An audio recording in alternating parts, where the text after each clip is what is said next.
Point Made, the podcast from Centrepoint, by young people for all people. Centrepoint is the UK's leading youth homelessness charity.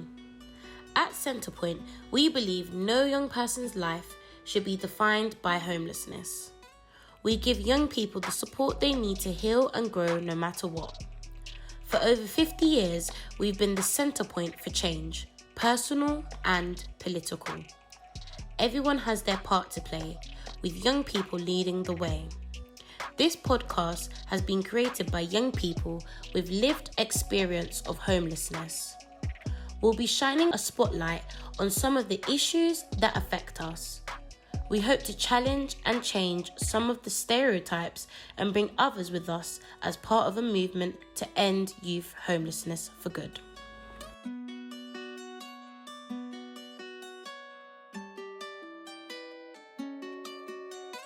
Welcome to Point Made, the Centrepoint podcast by young people for all people. I'm Franki and I'm a policy and research assistant with Centrepoint. Last year, more than 46,000 young women aged 16 to 24 presented to their local authority as they were homeless or at risk of homelessness. We know that the main drivers and experiences of support for homelessness can be different for young women. However, these specific experiences are often overlooked. To address this, Centrepoint is launching a new report called In Her Shoes, which explores the homelessness and housing experiences of young women using in-depth qualitative interviews with young women and key stakeholders. In today's episode of Point Made, we'll be talking about the issues faced by young women experiencing homelessness in the UK and what can be done to support them effectively. But before we get started, I'd like to introduce our panel. Starting on my left. My name's Katelin. I currently live in Centrepoint's independent living scheme. I'm Bethany. I'm a former resident of Centrepoint, but I now live independently. I'm Fran. I work for the Housing First team at Solace. And I'm Martha, and I work at Shelter in the research team, and I'm going to speak about our report that went out last year called Fobbed Off, that looked at women's experiences of housing and homelessness. Great, thanks everyone. So to start off, I'd just like to ask Katelin, firstly, how do you think young women experience homelessness differently to young men? I think automatically when people think of homelessness, they don't automatically think about women. I think it's kind of it's more of a male image. I think homelessness for women is just a bit more vulnerable. I think women in general feel more vulnerable. I think being homeless just adds that extra bit on top of it. I think a big thing as well, like homeless people who are working as well, like women get paid less than men, which I think is very obvious and known. So I think in that ways it does impact women as well. Yeah, absolutely. I think it's men earn about 8% more than women in work at the moment in the UK. It's ridiculous. And is that something that you found as well, Bethany? I think personally in my experience, so being a mother, I think a lot of the time it might be perceived that maybe women tend to be more favoured and receive more help in terms of in that situation. But I think there are still a lot of risks in a lot of the temporary accommodations, and still a lot of risk in the accommodation where women live. So they can still experience that isolation, a lot of the similar issues that men face. So I guess at times it could be a bit more hidden and not as visible as men, because I guess they won't be on the streets, but women will be inside places, and it will be something that is just not seen or maybe spoken about as much. Absolutely, yeah. That kind of hidden homelessness is definitely something that's more common for women, it seems. And I suppose what you're saying about if you do have those kinds of accommodations with your child and things like that, it's like if you're lucky enough to get an accommodation that's suited to you in that way as well. Yeah, no, I just wanted to pick up on that because I think everything that you've been saying is exactly what we have seen through the Fobbed Off research that I mentioned, but also at Shelter more widely, the support that we do with women experiencing or suffering through the housing emergency. So you mentioned about temporary accommodation. We know that women are disproportionately stuck homeless in TA. So 6 in 10 homeless adults living in TA in England are women. That's about over 74,000 women, despite only making up half the general population. We've touched on, being more vulnerable. We know that domestic abuse is a near universal experience for women who become homeless. And I think it's important when we're talking about young people and young women, we need to remember that a lot of them will be parents, as you spoke about in your own experience. So that's looking after yourself, but also your children as well when you're going through that homelessness experience. And another thing I just wanted to mention was around living in a space that is harming your mental or your physical health. So we know that 1 in 4 single women with children live in a home that's harming either their mental health or their physical health, which is actually 2 times higher than for any other households. So there's some real key issues that we're seeing for women, and knowing that they are disproportionately affected in those ways. And like you said, housing unaffordability, there are issues with that with all genders, but with the income disparities that we see for women, we know that that's just making things even harder. Women are more likely to claim benefits. So freezes to LHA rates over the years, they're going to be hitting women harder. So there's some of the things that we're really concerned about. Absolutely, yeah. I think from my point of view, often women aren't listened to, are not believed. There's gatekeeping of services within housing, and a kind of attitude of prove it. Like if you say you've been through domestic abuse, they want police reports. But actually legally, you don't have to report to the police. You just have to turn up and explain what's going on. So I think also, like you mentioned, hidden homelessness. Women are more likely to be sofa surfing. They're more likely to be sex working for somewhere to sleep. And they're more likely to be facing multiple disadvantage, particularly women with no recourse to public funds. Yeah, definitely. And when there's that intersection, it just makes everything so much harder. Absolutely. And we know that despite the large number of women experiencing homelessness, there is a significant lack of women-specific homelessness services in England, with only 10% of services providing female-only accommodation. Martha, what do you think about the housing options that are available for young women? Yeah, so we, as part of our research, we spoke with women, our peer researchers who had their own lived experiences of the housing emergency, went out and spoke to women in Birmingham, Bristol and Sheffield. And we heard time and time again about the dissatisfaction with the housing options available to women. So a real lack of suitable accommodation, whether that's housing that's miles from your children's school, or it's poorly connected to transport, or the transport that it's connected to is actually really expensive and that stops you getting round, or the housing that you're being offered is in an area that you think is dangerous and you wouldn't want to live there yourself. And I think the real issue here around this lack of options is due to the serious lack of social housing that we have. So we've got 1.2 million households in England on waiting lists for social housing.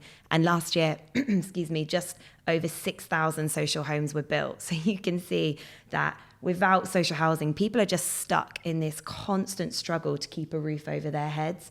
Home ownership is just out of reach for most people, and private renting is just notoriously expensive, no matter what age and gender you are. So, and that was something that the women told us that we worked with, is that, the vast majority of them were suffering with their finances, having a difficult time trying to manage everything. And like I said, freezes to LHA and the benefit cap are leaving women really struggling to cover those housing costs. Yeah, absolutely. And on that, kind of the qualities of the housing that there is as well, is that an issue that you guys had, or particularly Bethany, you're saying you moved into independent accommodation. Was it quite difficult to kind of find somewhere that was affordable or that was suitable for what you wanted?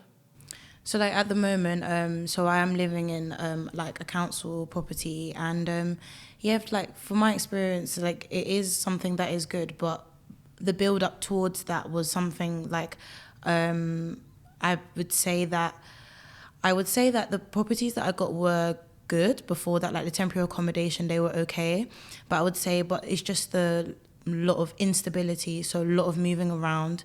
Like my son was 5 and I think we were moving like almost every year of his life, and it's just constantly moving, constantly finding nurseries, constantly and it's really disruptive for me personally as well, because throughout that time I was also in education as well. So it's like I'm doing my A-levels, but then I'm moving to like different houses in different boroughs, and I don't think there is that much consideration to like, you have your own life. It's not just I think there's an assumption that every kind of like young mum is kind of like maybe has insecure employment or insecure, like I actually am doing my A-levels, I'm trying to like get into uni.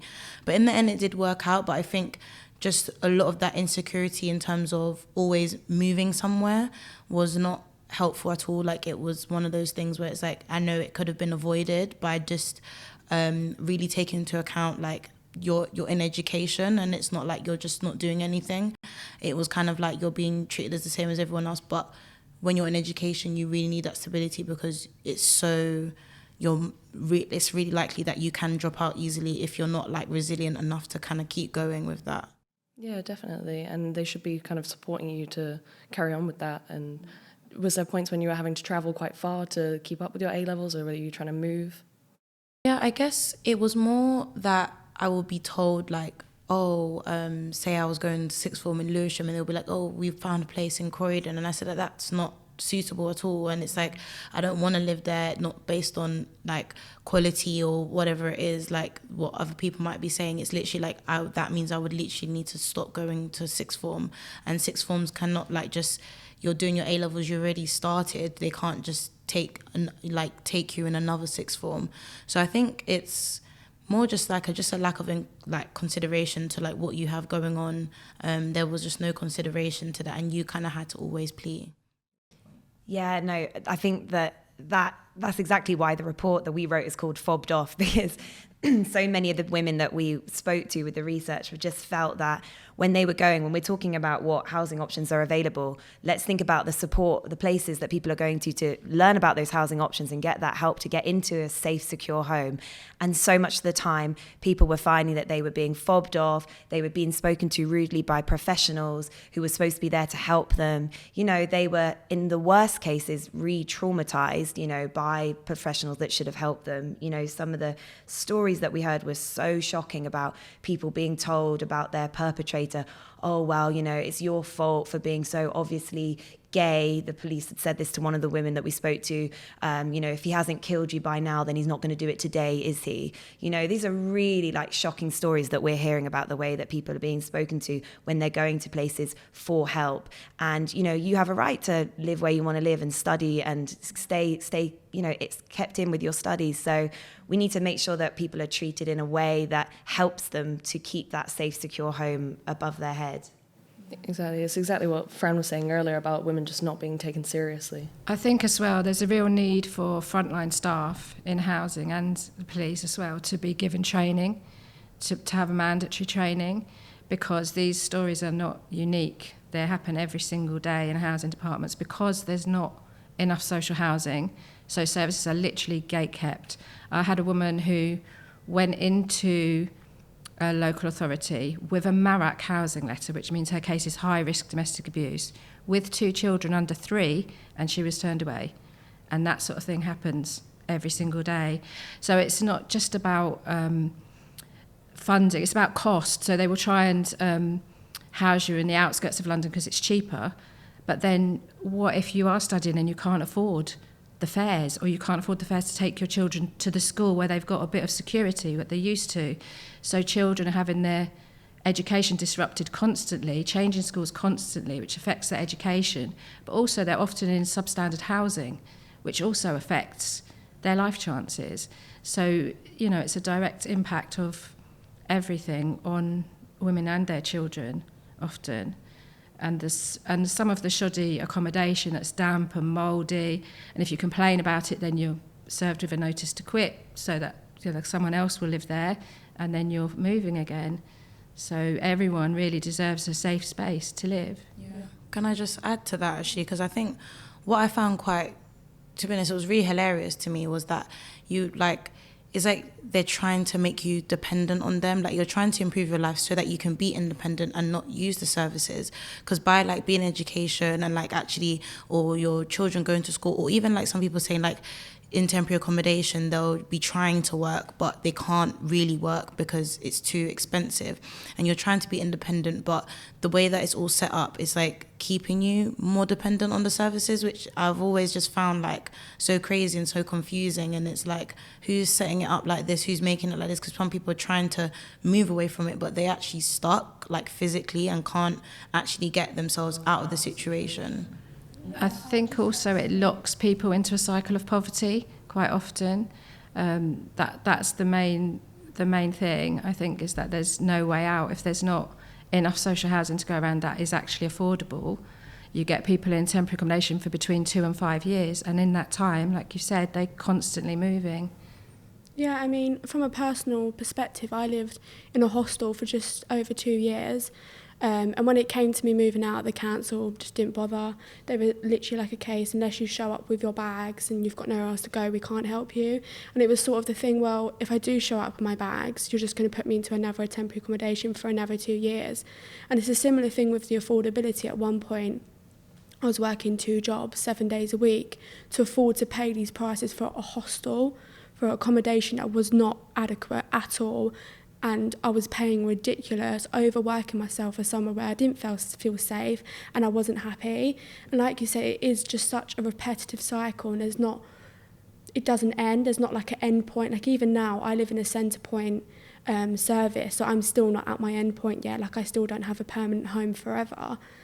And it's at that point, like, when does it stop for young people, you know? Yeah, that lack of move-on options is really so difficult. And you mentioned about feeling unsafe in the accommodation that you were staying in. Can you tell me a bit more about that?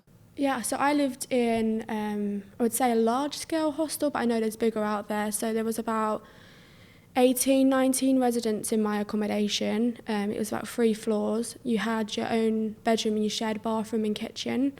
Majority of the people I shared kitchen with were men. There was a lot of violence in the hostel that I lived in. Obviously, there's this big reputation that hostels are violent and it's not a nice place, but you do create kind of a family network at the same time. I mean, you don't really have a choice because you live with these people, you share everything with them.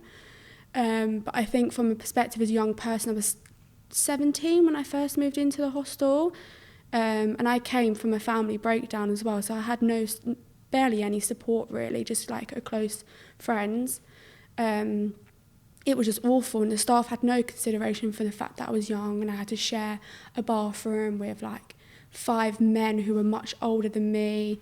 There was a lot of drug misuse in the building. The rules were so ridiculously strict that you couldn't have visitors at certain times because of antisocial behaviour.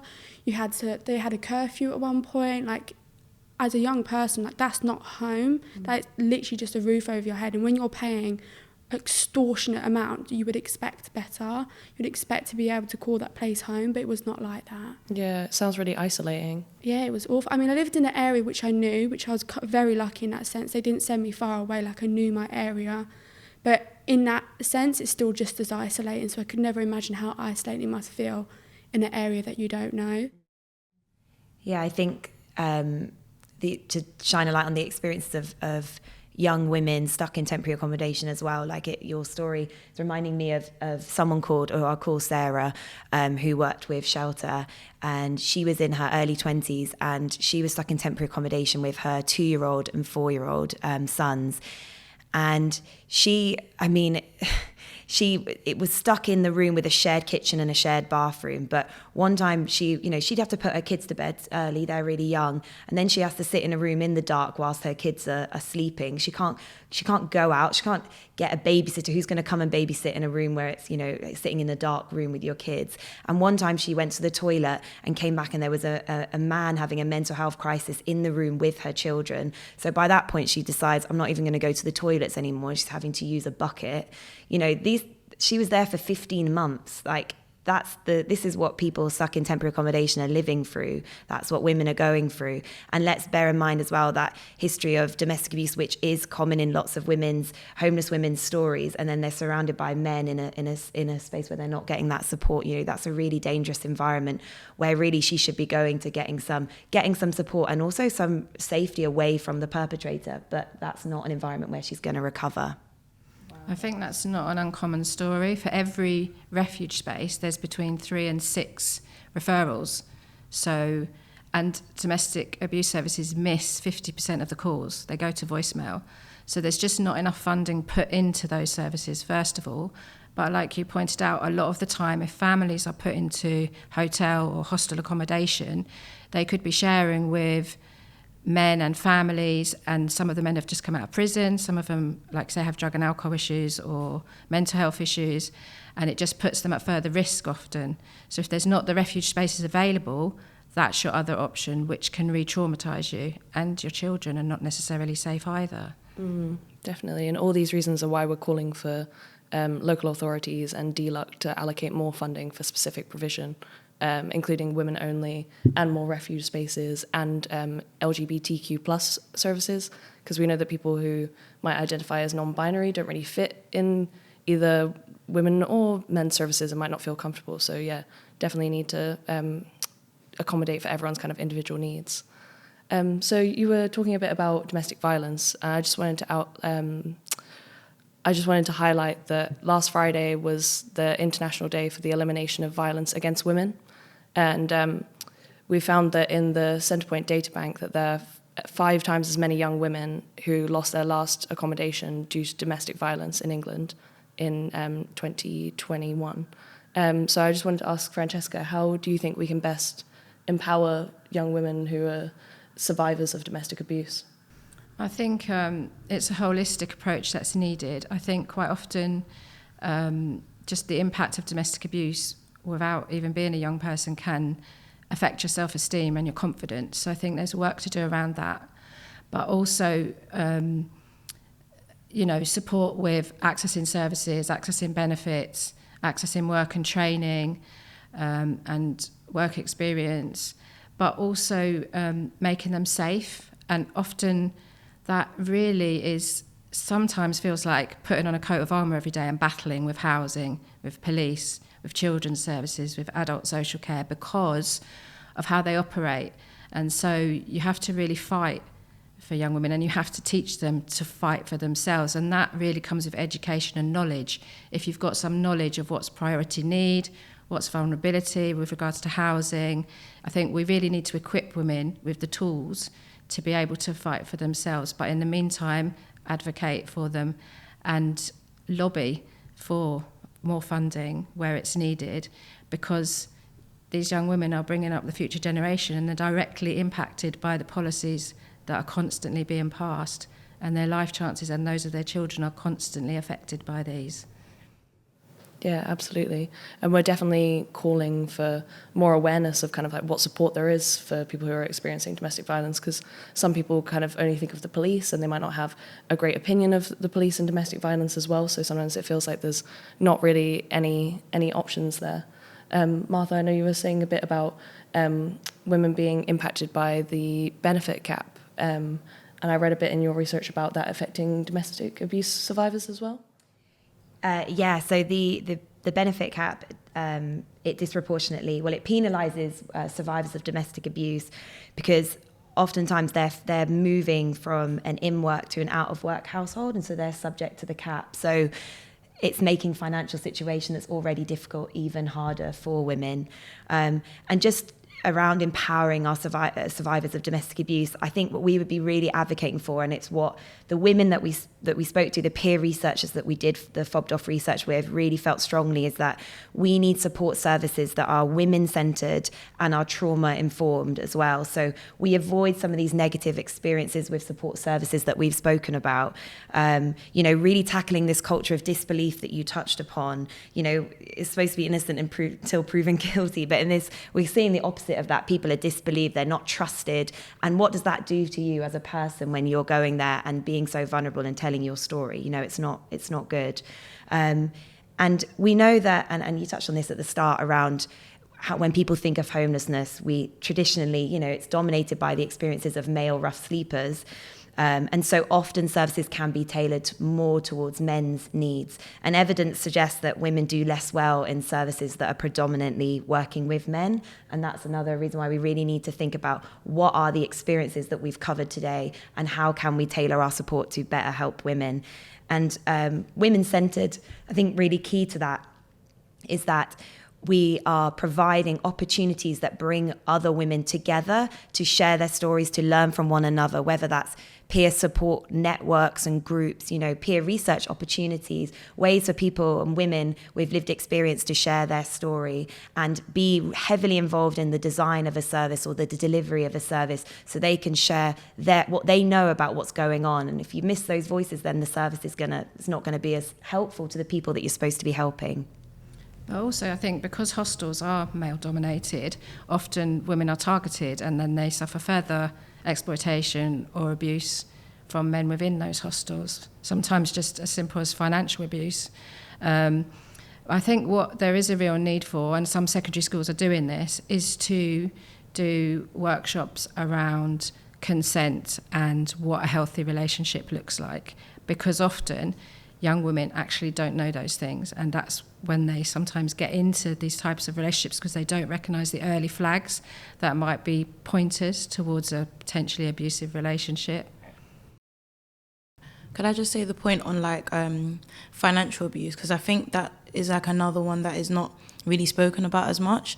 And I think there was something that was quite interesting actually, because I did have a friend and she went through something. She was dating somebody and she, I think everything was going okay, but then she might have given him some type of money to save for her, and then he refused to I think they got into a small disagreement and he refused to give it back, and I think she tried to report it to the police, and then she didn't really feel as if she was being abused in any way, but they were like, okay, this is they labeled it like, this is a domestic abuse case, so we have to treat it as that. But all she was just trying to do was just trying to get her money back. And then I think in terms of this, they were like, well, we're going to treat it as a domestic abuse case. I said, okay. She was like, well, in what way can I get my money back? And they said, well, you got to go through the civil court. And then she said, so then in the end, what ended up happening to her was she had a child. So it actually ended up being more targeting her being a mum and social services getting involved.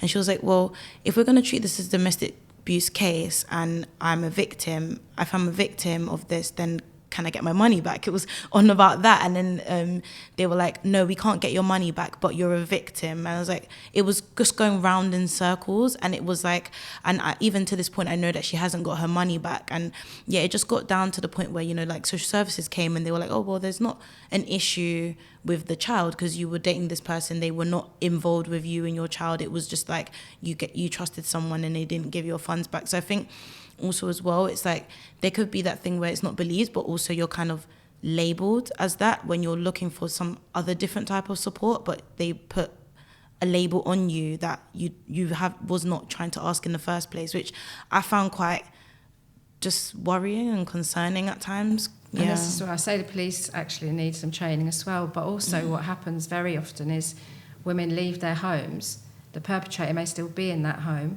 Children's Services will give her a whole list of things she needs to do in order to keep her children safe. And he may be offered a perpetrator programme, may not, but he can choose whether to interact with Children's Services or not. So it's almost like women are being punished for something that isn't their fault.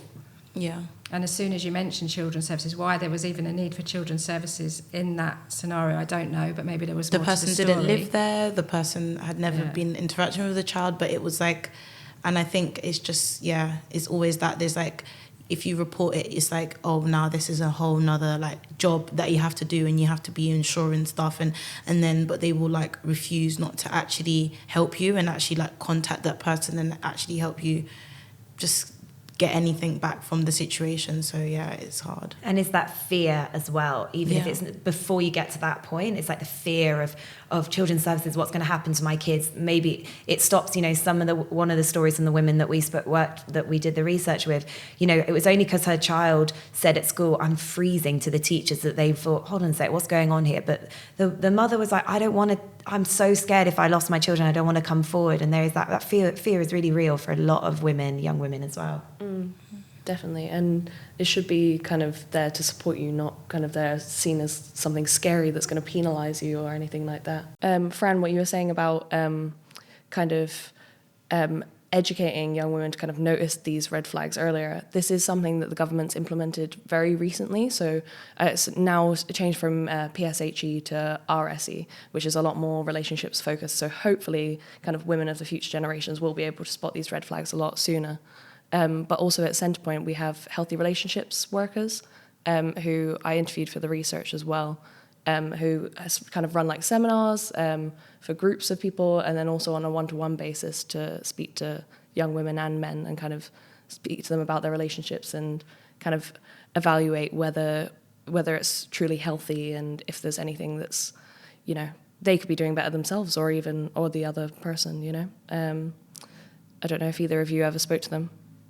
I haven't personally. Oh, okay, well, they're really lovely. Would recommend. Cool. So moving on to kind of the last section here. Recently, the government announced that in the autumn budget, they plan to support people on universal credit to kind of increase their hours or their earnings. But as we know, there can be many different barriers in the way, especially for vulnerable young women.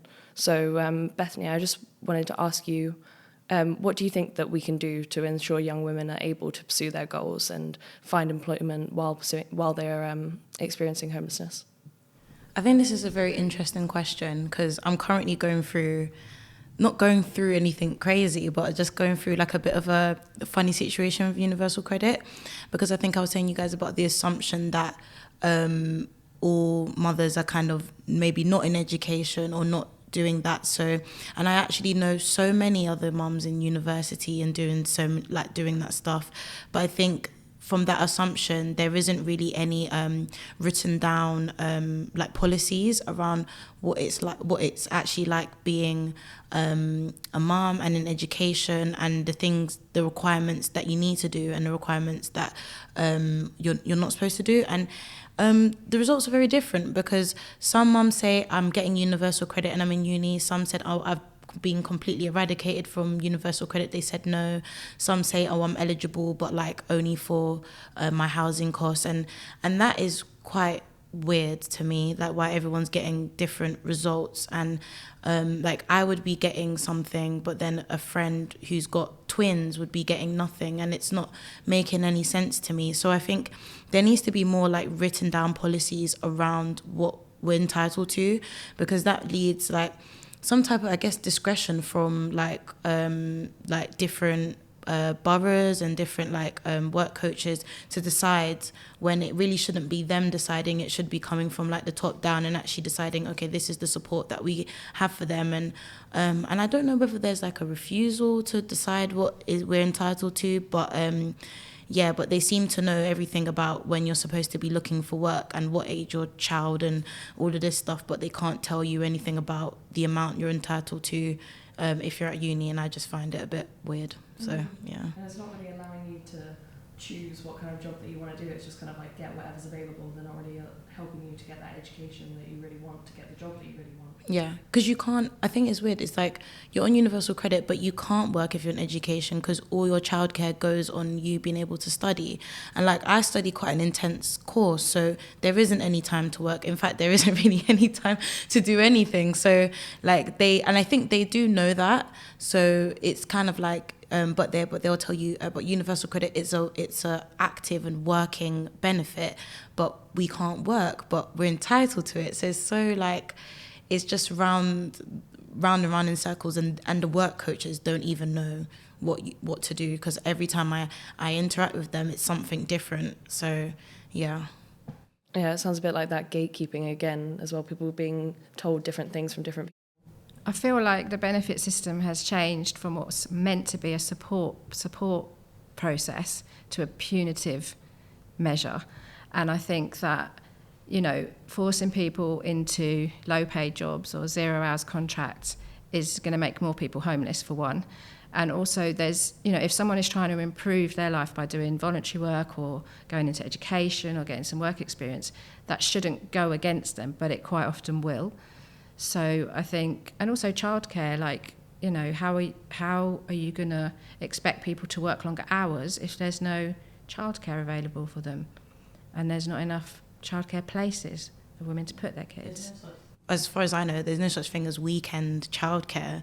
So the weekday is all you can use to go in education. And I think it's not impossible to work part-time and be in education and have a child, but it's not possible in terms of the childcare provision. There isn't enough of it and it's just expensive. Like, it's just not even work, because probably your whole salary will probably go on it and then you'll have nothing left. So yeah, they're not taking that into account a lot of the time, and yeah, it just leads you to kind of either get confused or just struggle on like tackling with them what you need at the time. Yeah, one person I spoke to for the research was saying it kind of put them off even trying to go into education. If they're like, I'm worried I'm going to lose my benefits, and they had quite low self-esteem and didn't really, they weren't confident enough to fully back themselves to fight for it. So having that prospect of losing all our money was too scary to kind of, fight it and choose to try to get education anyway. So, it's a really sad situation. Katelin, I know that you're at university at the moment. Do you feel that you're supported enough? Do you think that financially that you manage okay? I think financially I manage okay. I mean, I don't claim universal credit or anything. I was basically not entitled. I have a very good supportive network. Student finance has been quite supportive, surprisingly. So I get maximum student finance, and so I've been managing fine. But I know previously I used to claim housing benefit when I lived in my hostel, and it was awful because I had a 0 hours contract, so you had to submit pay slips every 4 weeks, and then they'd say, okay, you owe this amount because you earned this amount this week, but we owe you this amount. And in the end, I decided to work 2 jobs so I didn't have to claim benefits, because it was more stress than what it was worth, and I found myself getting into arrears. But now I'm lucky enough where I'm quite financially in a good position to not need to claim anything. Yeah, that's great, and that you have had that support to get there, definitely. Yeah, exactly. I think for a lot of young women, especially with children who don't have maybe an extended family or a good support network, they're literally living hand to mouth and going without food to feed their children, having to go to food banks and having to try and find money for clothes and shoes for their children, when it's just living on such a basic amount of money. And I think the media feeds into this kind of stigma about young single mums and also people who claim benefits, scroungers this and scroungers that. And so then it's almost like you're going into a hostile environment already just to claim benefits. And then you might get sanctioned if you can't make an appointment, or, you're already getting, as a young person, much less money than a person over 25 would be getting. And yet you're supposed to survive on that somehow, with the cost of living crisis, with universal credit not covering housing costs the way that housing benefit used to. So a lot of people are dipping into their living fund in order to top up their rent to keep a roof over their heads.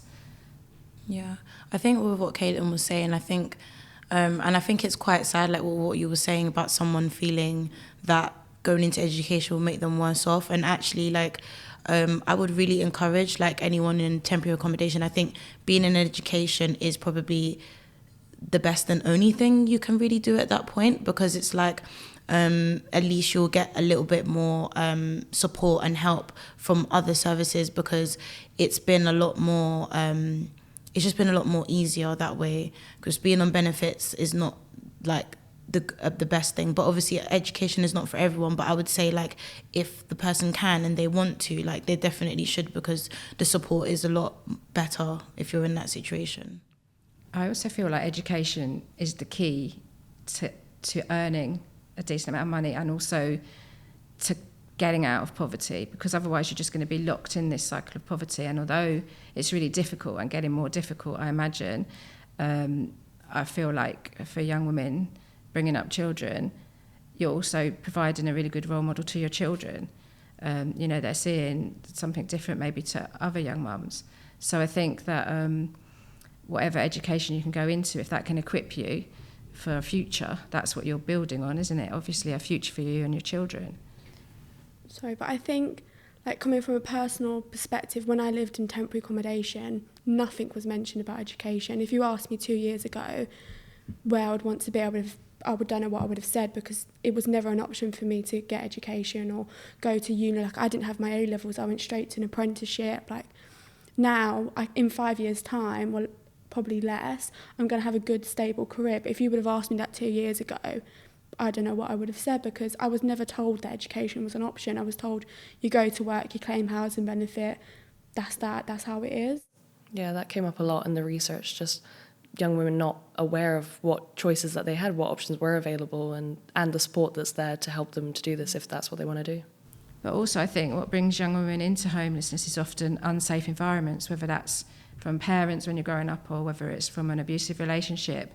And so sometimes it's just surviving. Sometimes you're just so used to just surviving that you don't necessarily think about the wider picture. And I feel that's where professionals can come in and support young women to have aspirations and to work towards them.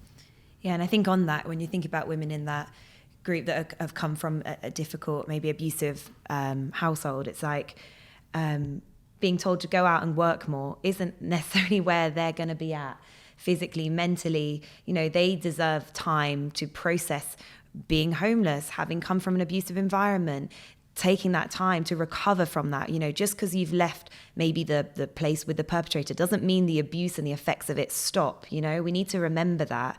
And I think that's also for the children as well. If you were to have children, is it right that they need to be in nursery for 8 hours a day whilst you pick up more work? You know, maybe those children also deserve the right to have time with their parent, their mum, to process and recover from what they've been to. Not all children will witness the abuse, but for those that have, you know, or becoming homeless, you know. So I think it's like, let's actually remember that what people are going through, that we're saying go out and increase your hours. And I think, you know, if we really want to help women to pursue their goals, then we need a system where they can afford to live where they want to live near to their former home if that's where they'd like to be, live near to their children's schools or to their support networks. That's the real way to help women to pursue their goals and thrive.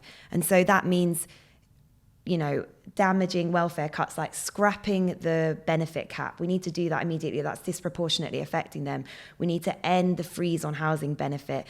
And ultimately, of course, we need more social housing, like we've all said, because otherwise there aren't those homes for people to go to. So they're the key things. And then on top of that, I would just say, because it was such an important thing for us and our, you know, the women that we work with for Fobbed Off, it's also about having that women-centered support available so women feel better seen, they feel heard, they feel understood, and they can start building some of those support networks, those peer networks as well, to get them through those experiences of homelessness. Yeah, exactly what you were saying, like how you get your kind of family and you're in it together, and it's quite, you build up those relationships and kind of keeps you going. And I think by kind of offering that like holistic approach as well, like considering all those things like the area and like education, children, all those kinds of things, so important. And other things as well, so things to do with like identity, you know, if somebody is like LGBTQ or has experiences of trauma and doesn't want to be in certain areas, or, you know, things like that, it all needs to be taken into consideration as well. Yeah, making sure that those services are inclusive, taking an inclusive approach, and that they're accessible, so people feel able to come to them if they feel that's the service for them, that there's specialist support if they would like that specialist support. And also that the service thinks about, okay, well, when they're doing the school run, you know, let's like make sure that it's accessible in those ways too. Exactly. I think as well for young LGBTQ people, there's not really enough specific services for them. You've got the Albert Kennedy Trust, you've got Stonewall Housing, you've got one LGBTQ night shelter in the whole of London. And I've heard from young LGBT people that they would rather be on the streets than be in a hostile environment, because some of those hostile environments are so homophobic and so transphobic that they're in danger within those environments. But I also think it's about the design. Like for hostels, there are new hostels being built that have a communal area that's just for women, a bathroom area that's just for women. So it is possible to build these spaces. It may not be possible within existing hostels, because, you know, some of them have their own room with maybe a shower pod in, but they don't all.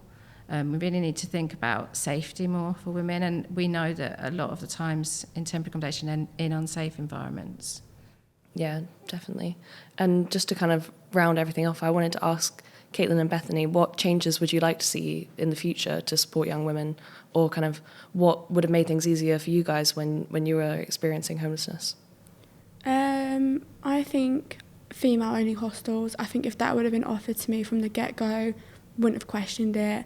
And I think, like we've said, educating young women, I wasn't told about anything. I was given one option, that was that. You go that way, that's how it is.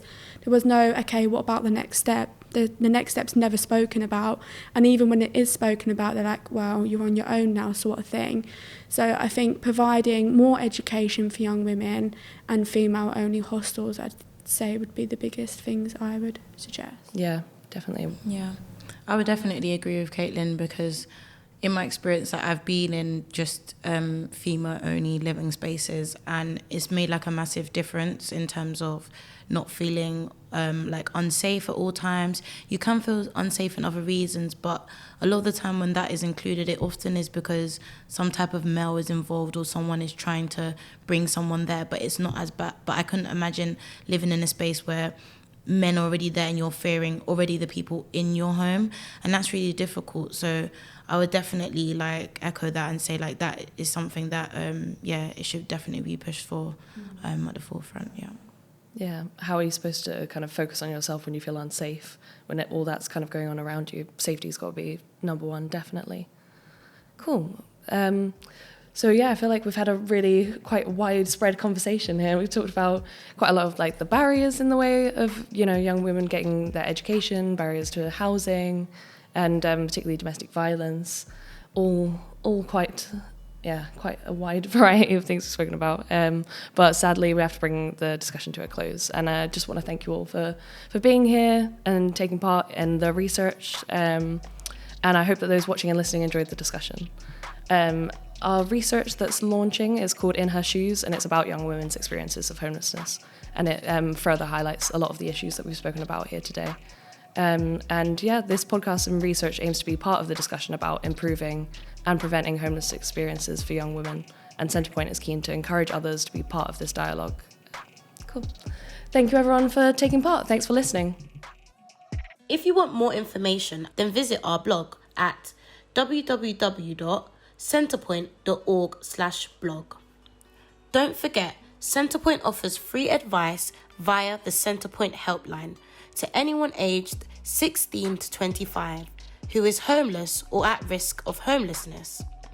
Call us free on 0808 8000 661. We're open Monday to Friday, 9 a.m. to 5 p.m. You can also leave us a message on our website at www.centrepoint.org.uk/youth homelessness/get help now.